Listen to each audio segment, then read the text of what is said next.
Take the set of all numbers between 0 and 1 inclusive and remove the open middle third. That is, the open interval of 1/3 the numbers that are in the middle.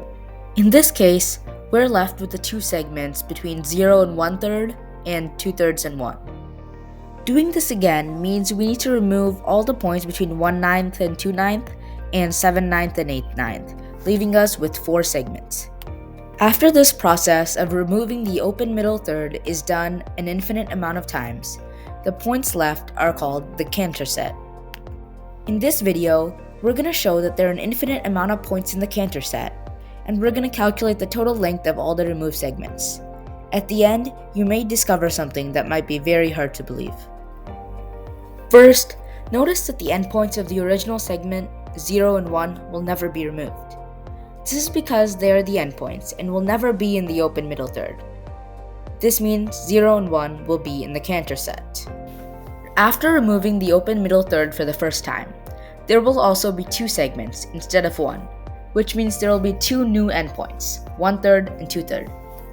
Since these are now endpoints, they will never be in the open middle third, and they will be in the Cantor set. After every time the open middle third is removed, there will be more segments than before, which means there will be more endpoints than before, which means there will be more points included in the Cantor set. Since the process of removing the open middle third is done infinite times, there are an infinite amount of points in the Cantor set. Next, let's find the total length of all the removed segments. Drawing a table will help us see that while removing the open middle third once, we are removing a segment with a length of 1/3. The second time the open middle third is removed, we are removing 1/9 from 2 different segments, which means we are removing 2 9ths. The third time, we are removing 1/27 from 4 segments, which is a total of 4 27ths.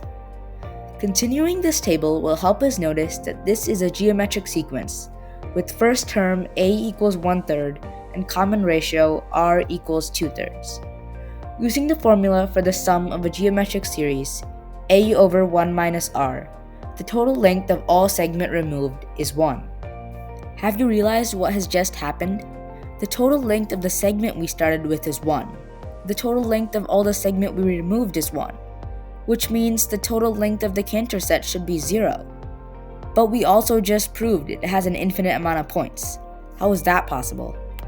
Although this is just one of the interesting things about the Cantor set, I hope this video gave you a good overview. Please remember to like and subscribe, and thanks for watching.